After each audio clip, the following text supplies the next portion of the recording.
¿Y a qué atribuyes esta seducción de muchísimos políticos de izquierdas e intelectuales de izquierdas con el chavismo? Porque hay también políticos de izquierdas, como Gabriel Boric en Chile, que aun cuando no ha adoptado la posición más firme posible contra el régimen, desde luego ha tenido un tono y un discurso muy distinto al de los tres anteriores que has mencionado. Y también hay una parte de la intelectualidad de izquierdas occidental que justamente porque ve el desastre de Venezuela dice yo no quiero tener nada que ver con ello. Que tendrán razón o no en desvincularse, pero al menos no dan apoyo intelectual al régimen. Pero sí hay otros muchos políticos de izquierdas e intelectuales de izquierdas que sí están de alguna manera encamados con el régimen. Y en España, por ejemplo, tenemos el caso de Juan Carlos Monedero, que es prácticamente asesor presidencial, y también el de un expresidente del gobierno de España, José Luis Rodríguez Zapatero, que bueno, pues también está allí metido hasta las trancas, ¿no? Entonces, este perfil de gente que está enamorada del régimen, ¿por qué lo está? ¿Lo está por, en el caso de Petro, decías, pues a lo mejor incluso financiación irregular de su campaña, es decir, algún tipo de interés crematístico, o porque realmente creen en los principios de la revolución y creen que eso debería inspirar a más países hispanoamericanos? Es decir, ¿es interés económico o es cercanía ideológica? Bueno, tú sabes que yo pienso que el régimen de Venezuela empezó como socialismo utópico y terminó como socialismo cínico. Y lo llamo así porque inicialmente era un proyecto que de verdad marxista, pero se terminó convirtiendo en un proyecto donde el socialismo se ve como una herramienta para empobrecer al pueblo y mantenerlo oprimido, para que ellos puedan seguir siendo el cartel de drogas que son, que eso es lo que es el régimen de Maduro. Piénsalo, en Venezuela ahorita no podemos hacer protestas todos los días. Esa es la razón por la cual María Corina no llama a protestas todos los días, porque es que la gente si no trabaja no come en Venezuela, porque está tan empobrecida la población que no puede resistir cívicamente. Por eso es que la libertad económica es tan importante para la libertad política en gran parte. Y entonces eso es lo que les pasó cínicamente. Entonces yo no creo que Maduro sea marxista. Ahorita no, quizás lo fue en algún momento, pero no es la razón por la cual mantienen las políticas. De hecho, son tan pragmáticos que cuando tuvieron que hacerlo, levantaron los controles de precios, permitieron la dolarización de la economía, algo muy distinto incluso a los cubanos, porque son un cartel criminal.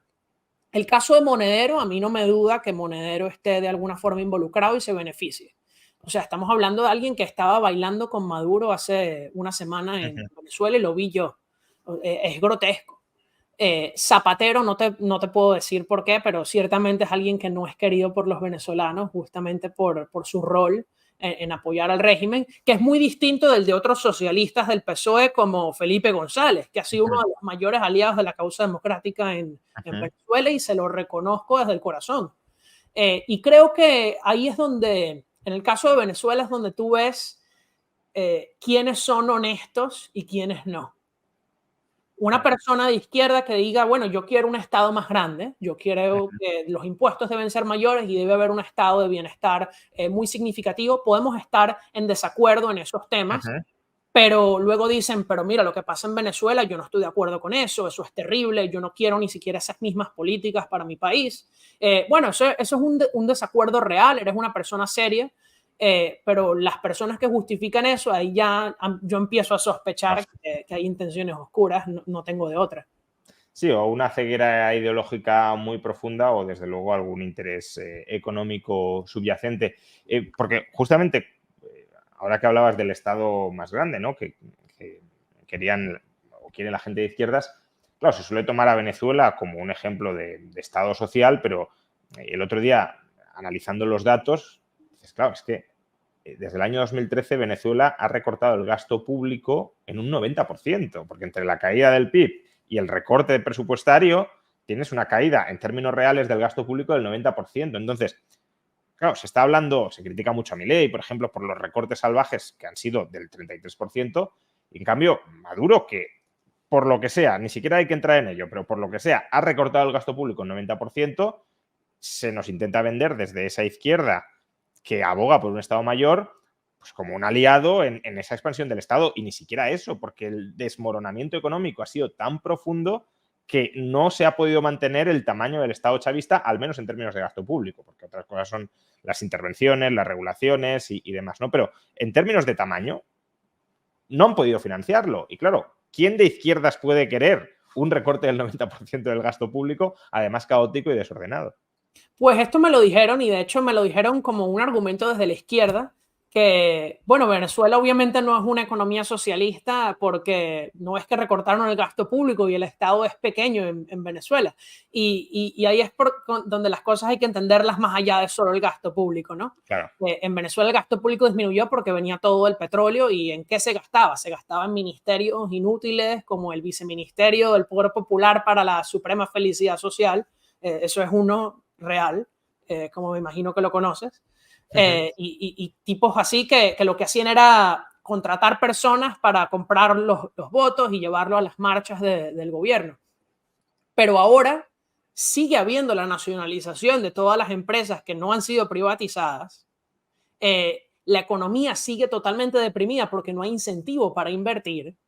Y eso es por las restricciones del Estado. Entonces, Venezuela sigue siendo, obviamente hay economía privada, especialmente del sector minorista, de ventas, pero en Venezuela no se está produciendo nada.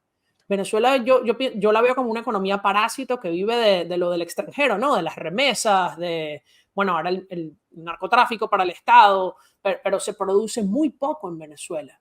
En Venezuela se consume mucho más de lo que se produce justamente por el dinero que viene del exterior. Y justamente por eso no se ha ido más gente. Pero es verdad que una persona de izquierda no quiere eso. Una persona de izquierda quizás quiere el modelo nórdico, ¿no? Y de eso se habla mucho. Y yo no dudo, en los países nórdicos se vive muy bien la calidad de vida, ciertamente mejor que en el sur de Europa, pero no mejor que en Estados Unidos, al menos no en ingreso disponible de los hogares. De hecho, yo hablo mucho cuando doy charlas aquí en Estados Unidos a los estudiantes, cuando les hablo del mito nórdico y de cómo, de hecho, las corporaciones tienen un impuesto a las sociedades menores en Noruega, en Dinamarca y en Suecia que en los Estados Unidos, donde el trabajador medio es el que paga una mayor parte de sus ingresos en impuestos sobre la renta y contribuciones a la seguridad social que en Estados Unidos o en otras partes del mundo. Pero al final ellos entienden que el capital se puede mover mucho más fácil que los trabajadores y por eso le imponen a los trabajadores y no al capital. Y para cerrar la parte de la actualidad política económica de Venezuela, y ahora vamos a cómo hemos llegado hasta aquí, ¿no? Never gonna fly, straight into the